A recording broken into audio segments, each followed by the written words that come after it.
வணக்கம் masters, welcome back. வணக்கம் sir. Master, இந்த புக்ல பல கேஸ் ஸ்டடிஸ் இருக்கு. அதுல ஒரு சப்ஜெக்ட்ஸ் வந்து கம்பேஷன் அப்படின்ற மாதிரி வந்துட்டே இருக்கு ஒரு கேஸ் ஸ்டடி. அண்ட் ஒரு சாப்டர்லயும் வந்து what is the take away message டோட்டலா இந்த புக் ஃபாலோ பண்றீங்களா, படிச்சிட்டு இருக்கீங்களா? படிச்சிட்டு இருக்கேன். 4th சாப்டர் வந்திருக்கு. 4th chapter, okay. இப்போ 2nd சாப்டர்ல நீங்க பாத்தீங்கன்னா ஜார்ஜோட கேஸ் ஸ்டடி இருக்கும். ஆமா, ஜார்ஜோட கேஸ் ஸ்டடி பாத்தீங்கன்னா அவரு பிரசன்ட் லைஃப்ல ரொம்ப குண்டா இருப்பாரு, ரொம்ப கோவம் ஜாஸ்தி, யாருக்குமே கேர் பண்ண மாட்டாரு, ரொம்ப அபியூசிவா நடந்துக்குவாரு. ஓகே, அந்த கேஸ் ஸ்டடி பாத்தீங்கன்னா பில்டர் தானே? பில்டர் பில்டர் அவரு குண்டா இருக்கிறதுக்கு பாஸ்ட் லைஃப் கனெக்ஷன் இருக்கு. அவரு ஹார்ட் அட்டாக் வந்ததுக்கு பாஸ்ட் லைஃப் கனெக்ஷன் இருக்கு. ஹார்ட் அட்டாக் வர்றதுக்கு காரணம் என்னன்னு பாத்தீங்கன்னா, அவரு ஒரு ஜென்மத்துல ஜப்பான்ல பிறந்தப்போ அவரு ஒரு ஆண், ஓகே, ஒரு யங் பாய், ஒரு மேபி ஒரு 30s, ஒரு 30 வயசு இருக்கும். And he is a homosexual person, கேன்னு சொல்லுவாங்க இல்லையா. அவனுக்கு இன்னொரு ஆம்பளை மேல ஒரு ரொமான்ஸ் பண்ணணும்ன்ற ஒரு தாட் வரும். வந்ததுக்கு அப்புறம் என்ன பண்ணுவான், அவர் வந்து மேனிபுலேட் பண்ணிட்டு ரொமான்ஸ் பண்ணுவான். பண்ணதுக்கு அப்புறம் ஆப்போசிட் பர்சன் அவர் மேனிபுலேட் பண்ணதுனால அவன் என்ன இது இந்த ஆக்டிவிட்டி முடிச்சதுக்கு அப்புறம் அவங்க ரொம்ப தப்பா ஃபீல் பண்ணுவான். அந்த ஜப்பான்ல அந்த காலத்துல ஹோமோசெக்சுவாலிட்டின்றது it's against the culture. Okay, so அந்த கில்ட்ல அந்த கோவத்துல அப்புறம் அவர் என்ன பண்ணுவார், அவர் கத்தி எடுத்துட்டு அப்படியே அந்த ஜென்மத்துல இவர் கொஞ்சம் லீனா இருப்பாரு இல்லையா, அந்த கத்தி எடுத்துட்டு இவனு ஹார்ட்ல அப்படியே ஸ்டாப் பண்ணுவார். ஸ்டாப் பண்ண உடனே அவர் இறந்துடுவார்.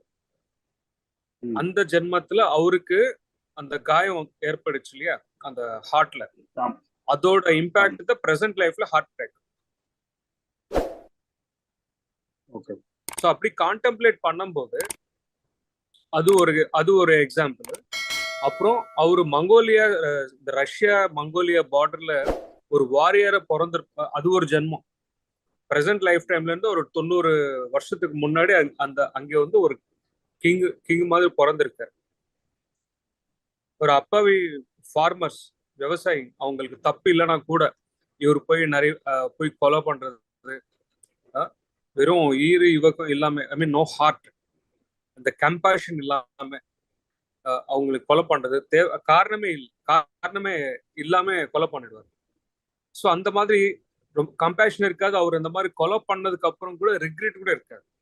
நான் பண்ணது ரைட்டு அன்ற அண்டர்ஸ்டாண்டிங்ல அந்த ஒரு அக்ரெசிவ்ல ஒரு என்ன சொல்றது, ஒரு முட்டாள்தனமான ஒரு அக்ரெசிவ் நேச்சர் பிளஸ் நான் பண்ணதான் ரைட்டு அன்ற ஒரு அடமெண்ட் நேச்சரோட அப்படியே இருப்பார்.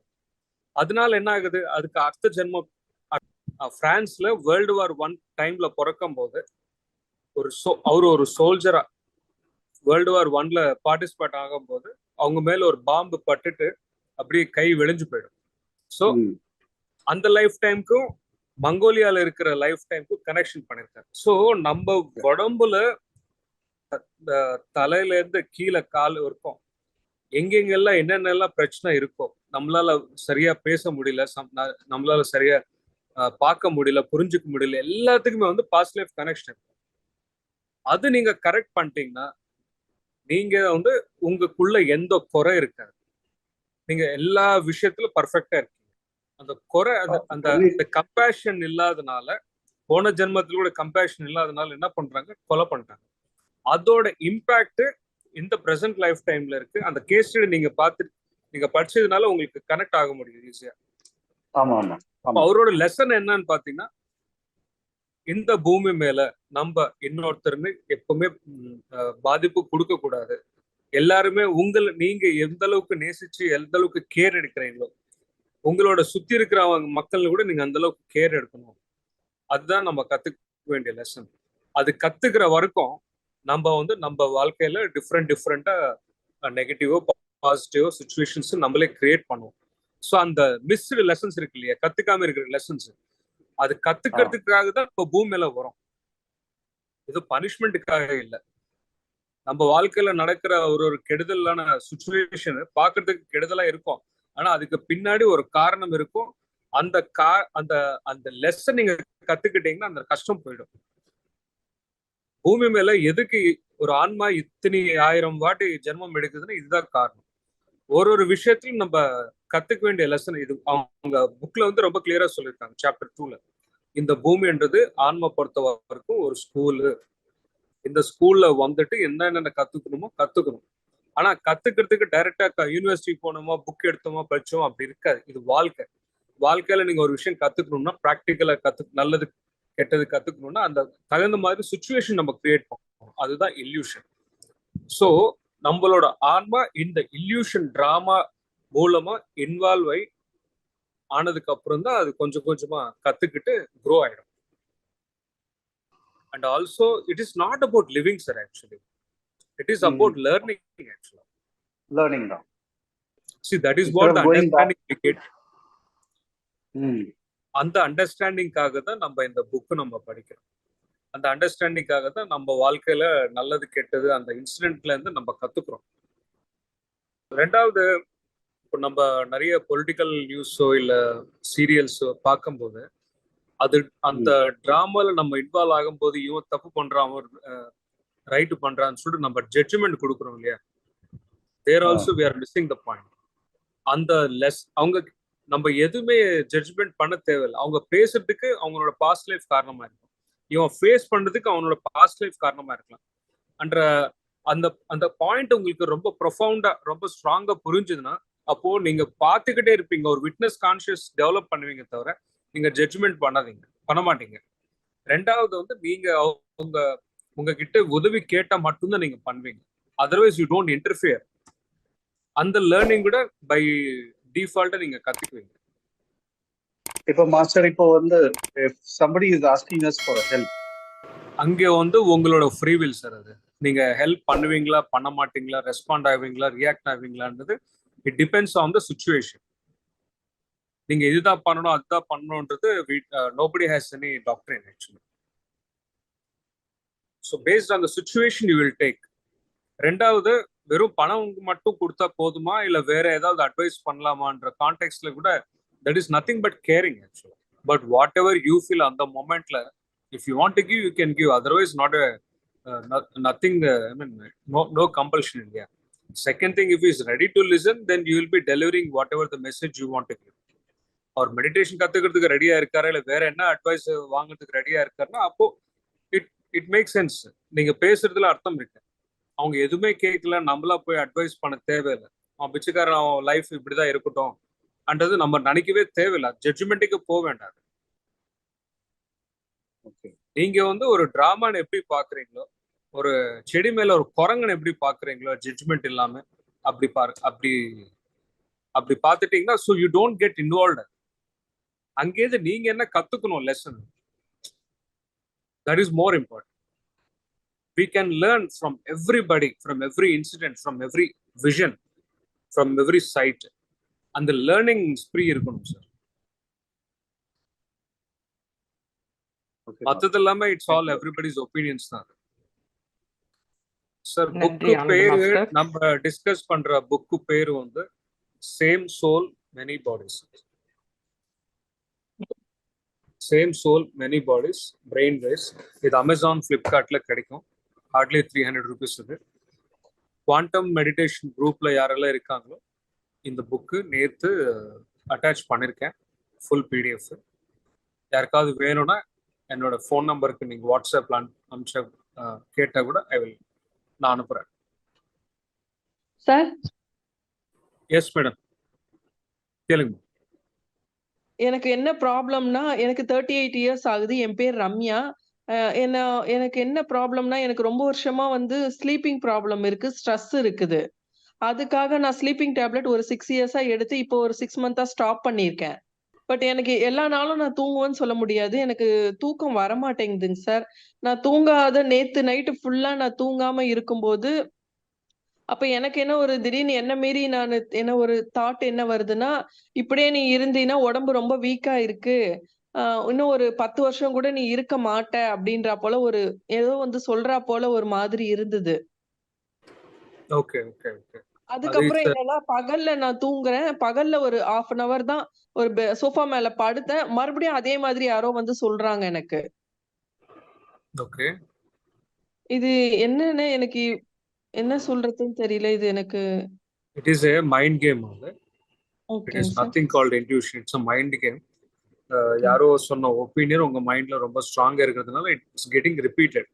அண்ட் இட்ஸ் உள்ளுக்குள்ள ஒரு கில்ட் கூட இருக்கு. தூங்கல, தூங்கல, தூங்கலன்னு சொல்லிட்டு. அது ஒண்ணு இருக்கு. ஒருவேளை தூக்கம் வரலன்னா யூ டேக் எ புக். இப்போ ஃபார் எக்ஸாம்பிள் இந்த book same soul many bodies book எடுத்துட்டு உங்களால் எவ்வளவு முடியுமோ படிச்சுட்டே வாங்க. Point number 1. பாயிண்ட் நம்பர் 2, நீங்க ஒரு பிரமிட் வாங்கிக்கோங்க. பிரமிட் வாங்கிட்டு அதுக்குள்ள நீங்க படுத்தீங்கன்னா பிகாஸ் ஆஃப் த பிரமிட் எனர்ஜினால முதல்ல உங்களுக்கு தூக்கம் ஃபர்ஸ்ட் நல்லா வரும். ஏதோ மயக்கம் கொடுத்த மாதிரி ஒரு 10 டேப்லெட் ஸ்லீப்பிங் டேப்லெட் போட்ட மாதிரி அது வந்துடும். ஸோ அந்த எனர்ஜிக்கு முதல்ல ஹீலிங் நடக்கும் உடம்புக்கு. ஸோ ஃபர்ஸ்ட் ஸ்லீப் வரும், நல்ல பாடி ரொம்ப ரிலாக்ஸ் ஆயிடும்.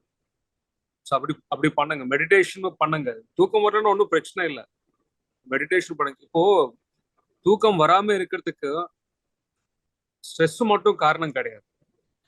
இப்போ ம். நம்ம இருக்கிற இந்த 5th டைமென்ஷன்ல சில டைம்ல இது எல்லாருக்குமே நடக்கும்னு என்ன சொல்ல முடியாது. இந்த டைம்ல நம்ம உடம்பு ஹையர் எனர்ஜிக்கு வைப்ரேட் ஆகும்போது கூட சில பேருக்கு தூக்கம் வராம இருக்கும், சில பேருக்கு அதிகமா தூக்கம் வரும், சில பேருக்கு ஒரு ரொம்ப ஸ்ட்ரெஸ்ஃபுல் ஃபீலிங் இருக்கும், சில பேருக்கு ரொம்ப ரிலாக்ஸ்டா இருக்கிற மாதிரி இருக்கும், ரொம்ப அமைதியா இருக்கிற மாதிரி இருக்கும். So based on person to person மாறிக்கிட்டே இருக்கும். ஸோ மேபி அது ஏதாவது நடந்துட்டு இருக்கலாம். ஓகே, ஓகேங்க வி sir. Don't know what is happening inside. So அதனால டோன்ட் ஹேவ் எனி கில்ட். கேப் யூஸ் பண்ணுங்க. சார் நான் ஆக்சுவலி ஒரே ஒரு ஆக்சுவலி நான் வெளிநாட்டுல இருக்கேன். நான் கத்தார்ல இருக்கேன். எனக்கு அங்க இருந்து இங்க வரணும்னா, அது பார்சல் பண்ணி வந்துருமா? உங்ககிட்ட இருந்து? உலகத்துல 200 கண்ட்ரிஸ் நம்ம அனுப்பிச்சிட்டு இருக்கோம் madam. Not a oh! Problem. ஓ! அப்போ வந்துருங்க. ஓகேங்க சார். ஓகேங்க சார். என்ன சைஸ் தேங்க் யூ. வேணாலும் நீங்க சொல்லுங்க. ஆ. அதுக்கப்புறம் நீங்க ஜஸ்ட் கால் பண்ணுங்க. I will explain you all this things. ஆ சரிங்க சார். நாங்க அந்த நம்பருக்கு கால் பண்றோம். ஆன்லைன் ஸ்டோருக்கு. Okay, okay. Thank you sir. Right madam. Thank you. Master, நான் வந்து இந்த புக்ஸை வந்து இப்போதான் படிச்சிட்டு இருக்கேன். அதில் வந்து இது long distance healing treatment, healing visualization, dialogue with illness, அதை பற்றி நீங்கள் எக்ஸ்பிளைன் பண்ண முடியுமா மாஸ்டர்? ஒண்ணு இல்ல, ஹீலிங் நம்ம பிரமிட் ஸ்பிரிச்சுவல் சொசைட்டில வி டோன்ட் என்கரேஜ்.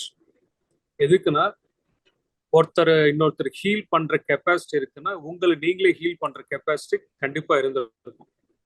அது மெடிடேஷன் மூலமா ஆக்டிவேட் பண்ணுங்க. நீங்க இன்னொருத்தர் மேல டிபெண்ட் ஆகாதீங்க ஹீலிங்காக. அவங்க ஹீலிங் பண்ண எவ்வளவு நேரம் அவங்க பண்றாங்களோ, எத்தனை செஷன்ஸ் அவங்க பண்றாங்களோ அதுல உங்களுக்கு குணமாயிடும். ஆனா நீங்க கத்துக்க வேண்டிய லெசன்ஸ், நீங்க கத்துக்க அந்த கர்மா பேட்டர்ன்ஸ் எல்லாமே ஸ்கிப் ஆயிடும். அதனால அது ஸ்கிப் ஆகாம இருக்கணும்னு நீங்க அந்த லெசன்ஸ் கத்துக்கணும்னா ஹீலிங்க்கு நீங்க போகக்கூடாது. ஒரு பிரச்சனை எதுக்கு வந்தது, அதுக்கு பின்னாடி ஒரு காரணம் இருக்குல்ல. அந்த பிரச்சனை கிரியேட் பண்றது யாரு? நீங்க தானே. ஒரு லெசன் கண்டிப்பா கத்துக்க வேண்டிய லெசன் இருக்கு. அந்த லெசனுக்காக அந்த அந்த சுச்சுவேஷன் நீங்க கிரியேட் பண்ணிருக்கீங்க. அங்க நீங்க என்ன மிஸ் பண்றீங்கன்னா உங்களோட லெசன் மிஸ் பண்றீங்க. நீங்க பைபாஸ் பண்ணும்போது என்ன ஆயிடும்னா, எந்த கஷ்டம்ல இருந்து நீங்க தப்பிக்கிறீங்களோ அந்த கஷ்டம் 10 மடங்கு அதிகமா வரும். அப்ப எங்க போவீங்க? அந்த சுச்சுவேஷன் இந்த ஜென்மத்திலே இல்ல அடுத்த ஜென்மத்துல வரும்போது. ஒரு சின்ன ஸ்டோரி சொல்றேன். பத்ரிஜி அடிக்கடி சொல்லிக்கிட்டு இருக்கேன் இந்த ஸ்டோரி. என்னன்னா, லா ஆஃப் கர்மா பத்தி. ஒருத்தர் பெரிய பணக்காரர். அவருக்கு ஒரு 60 வயசு இருக்கும். அவர் ஒரு ஹிந்து. ஓகே. அப்புறம் அவருக்கு பெருமாள்னா ரொம்ப இஷ்டம். அவருக்கு ஒரு கேன்சர் வந்தது. அப்போ பெருமாள் கிட்ட போயிட்டு வேண்டிக்கிட்டாரு. என்னன்னா எனக்கு கேன்சர் போயிடுச்சுன்னா உங்களுக்கு ஒரு 10 லட்சம் ரூபாய் நான் குண்டில போடுறேன். சார் அவர்கிட்ட காசு இருக்கு, அதெல்லாம் அமெரிக்கா போனாரு. அங்க இருக்கிற ஹாஸ்பிட்டல் போயிட்டு நிறைய செலவு பண்ணிட்டு கேன்சர் கிளியர் பண்ணிட்டு இந்தியாவுக்கு வந்துட்டார். அவரு பெருமாள் கிட்ட வேண்டிக்கிட்ட மாதிரி கமிட்மெண்ட் கொடுத்த மாதிரி 10 lakhs வந்து குண்டில போட்டார். கொஞ்ச நாள் அந்த ஜென்மத்துல இறந்து போயிட்டார். மறுபடி ஜென்மம் எடுத்தார். இந்த வாட்டி காசு இல்லை, ரொம்ப ஏழை குடும்பம்ல பிறந்தார். இப்போ கேன்சரோட பிறந்தார். இப்போ என்ன பண்ண, கத்துக்க வேண்டிய லெசன் விட்டுட்டதுனால சுச்சுவேஷன் மறுபடியும் ரிப்பீட் ஆயிடுச்சு. அப்போ இவர்கிட்ட காசு இருக்கிறதுனாலயோ இல்ல ஹீலிங் இன்னொருத்தர் மேல டிபெண்ட் ஆகுறதுனால என்ன ஆயிடுச்சு, கத்துக்க வேண்டிய லெசன் கத்துக்காம ஸ்கிப் பண்ணிட்டாரு. அந்த லெசன் கத்துக்கிற வரைக்கும் இன்னொரு ஜென்மம் எடுத்துதான் ஆகும். அதே அந்த லெசன் கத்துக்கிட்டு இருக்கீங்க, அந்த லெசன் கத்துக்க வேண்டியது கம்ப்ளீட் ஆயிடுச்சுன்னா அந்த சுச்சுவேஷன்ல இருந்து அந்த லைஃப் டைம் ஸ்கிப் பண்ணிருக்கலாம்ல. நம்ம புரிஞ்சுக்க வேண்டியது தப்பிக்கிறது கிடையாது. நம்மளுக்கு வர நல்லது கெட்டது வந்து இட்ஸ் நாட் எ பனிஷ்மெண்ட். இதுதான் நம்ம புரிஞ்சுக்கணும். அது நம்ம கிரியேட் பண்ண ஒரு சுச்சுவேஷன். அந்த சுச்சுவேஷன்ல நம்ம என்ன கத்துக்கணுமோ கத்துக்கணும். அந்த லெசன்ஸ் கத்துக்கிறதுக்காக தான் வந்திருக்கோம். அதுக்காக தான் பூமி மேல வரும். பூமி மேல வருது பனிஷ்மெண்ட் கிடையாது. ஏன்னா இந்த பூமின்றது ஒரு ஸ்கூல். எப்போ இந்த லாஜிக் உங்களுக்கு புரியுமோ, எப்போ இந்த விஷயம் உங்களுக்கு ரொம்ப ஸ்ட்ராங்கா புரியுமோ, நீங்க இன்னொருத்தர் கிட்ட வந்து ஹீலிங்காக போக மாட்டீங்க. அதுதான் பிரமிட் ஸ்பிரிச்சுவல். அதுக்கு தான் பிரமிட் சொசைட்டில ஹீலிங்ன்றது நம்ம என்கரேஜ் பண்றது இல்லை. செல்ஃப் நீங்களே பண்ணிக்கோங்க. மெடிடேஷன் பண்ணும்போது அங்க வர எனர்ஜிக்கு வந்து உங்க தேர்டே ஆக்டிவேட் ஆகும்போது எந்த காரணத்தினால இந்த சுச்சுவேஷன் கிரியேட் பண்ண, எந்த லெசன் கத்துக்கிறதுக்காக இந்த மாதிரி சுச்சுவேஷன் நான் கிரியேட் பண்ணேன், அது என்னதுன்றது நீங்க கத்துக்கிட்டீங்கன்னா அப்போ சுச்சுவேஷன் ஓடி போயிடுமே. அந்த கஷ்டம் உங்ககிட்ட இருந்து ஓடி போயிடும். உங்களுக்குள்ள அந்த பாவ பரிவர்த்தனை வந்துடும். அது வரணும், அந்த அண்டர்ஸ்டாண்டிங் வரணும். எஸ் மாஸ்டர், நானும் இதை படிச்சப்ப நம்ம பிஎஸ்எஸ்எம்ல வந்து நம்ம அடுத்தவங்களுக்கு ஹீல் பண்ணக்கூடாது அப்படின்ட்டு இவரும் சொல்லியிருக்காரு. பிரம்மஸ்ரீ பத்ரிஜி சொல்லியிருக்காரு. அப்பதான் நினைச்சிட்டு இருந்தேன் எப்படி இப்படி சொல்றாங்கன்ட்டு. ஆனா இது வந்து டயலாக் வித் இல்லுசன், அதாவது இல்னஸ். உங்க கால்லையோ எங்கேயாவது ஒரு இது வலி இருந்துச்சுன்னா நீங்க வந்து அதோட நீங்க மெடிடேஷன் பண்றப்ப அந்த இடத்துல நீங்க இது பண்ணி பாயிண்ட் பண்ணி நீங்க வந்து மெடிடேஷன் பண்ணலாம். எதுக்காக இந்த பெயின் வந்திருக்கு, எதனால அப்படின்ட்டு அது பண்ணலாம் மாஸ்டர். அது பண்ணலாம். அப்போ அந்த பர்டிகுலர் பார்ட்டி கிட்ட நீங்க கேட்குற மாதிரி. இப்போ எனக்கு டயபெட்டிஸ் இருக்கும்போது நான் வந்து பேன்கிரஸ் கிட்ட நான் பேசினேன். அது எனக்கு நிறைய விஷயம் சொன்னது. எப்பவுமே பாஸ்ட் பத்தியோ எப்பவுமே ஃபியூச்சர் பத்தியோ இப்படிதான் யோசிச்சுட்டே இருந்தா பிரசன்ட் மூமெண்ட்ல நீங்க மிஸ் ஆயிட்டு இருக்கு. பிரசன்ட் மூமெண்ட்ல தான் ஸ்வீட்னஸ் இருக்கு. பாஸ்ட்ல நடந்த எத்தனையோ விஷயங்கள், எத்தனையோ இன்சிடென்ட்ல இருந்து நீங்க கத்துக்க வேண்டிய லெசன் கத்துக்காம அதுல இருக்கிற எமோஷன் மேலேயே ஃபோக்கஸ் பண்ண, அதனாலதான் அந்த எமோஷன் ரிப்பீட்டேஷன் ஆயிட்டு இருக்கு. அதனால வந்து உடம்புல இருக்கிற எல்லா எனர்ஜி அங்க போயிட்டு இருக்கு. ஸோ என்ன ஆகுது, பேன்கிராஸ்க்கு வர வேண்டிய எனர்ஜி வரல. அப்போ automatically it got diabetic. So இப்போ அந்த சப்ஜெக்ட் புரிஞ்சதுக்கு அப்புறம் நான் எதுக்கு பிரச்சனை மேல ஃபோக்கஸ் பண்ணணும், கத்துக்க வேண்டிய என்ன விஷயம் இருக்கு அது மேலதான் ஃபோக்கஸ் பண்ணணும். லெசன் கத்துக்கிறதுக்கு தான் நம்ம ஸ்கூலுக்கு போறோம். ஏதோ எக்ஸாம்ல காப்பி அடிச்சுட்டு பாஸ் ஆகுறதுக்கு கிடையாது. நம்ம கரெக்டா ஒழுங்கா படிச்சோம்னா எக்ஸாம்ல காப்பி அடிக்க தேவையில்லை. 100 out of 100 வந்துடும். ஸோ அதே மாதிரி இந்த லைஃப் டைம்ல எது மேல ஃபோக்கஸ் பண்ணணும், எது மேல ஃபோக்கஸ் பண்ணக்கூடாதுன்ற கிளாரிட்டி எனக்கு எப்போ வந்ததோ அப்போ டயபெட்டிஸ் போயிடுச்சு.